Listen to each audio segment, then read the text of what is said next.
মেঘলা এক বিকেল, কলেজ লাইব্রেরির পুরনো কাঠের তাকগুলোতে ধুলো জমে আছে।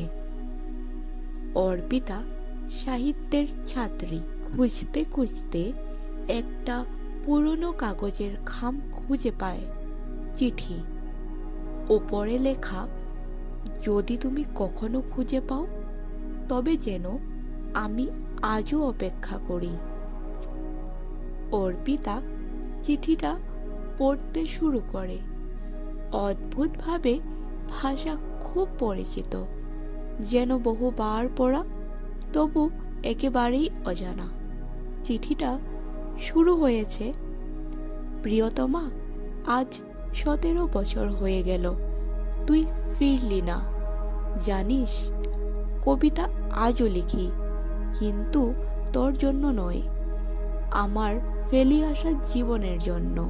চিঠির প্রতিটি লাইন এক কবির যন্ত্রণাকে বহন করেছিল। তার প্রিয় মানুষের জন্য অপেক্ষা, এক তরুণ বয়সে শুরু হওয়া প্রেম, এবং হঠাৎ নিখোঁজ হওয়া একজনের গল্প। যেন জীবনটাই থেমে গিয়েছিল। সেই দিনের পর থেকে অর্পিতা খোঁজ নিতে শুরু করে।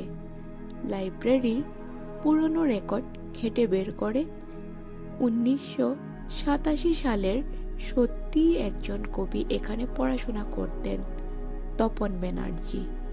তিনি হঠাৎ করে কলেজ ছেড়ে হারিয়ে যান।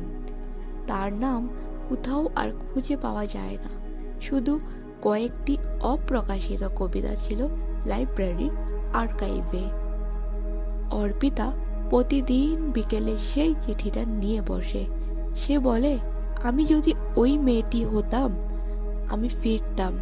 আমি ফিরে এসে বলতাম, আমি শুনেছি তোমার অপেক্ষা। চোখে অশ্রু, মনে কবির নিঃসঙ্গতা। সে বুঝতে পারে কিছু ভালোবাসা শুধু লেখা থাকে, পাঠানো হয় না। একদিন অর্পিতা চিঠিটা এক খামে ভরে রাখে।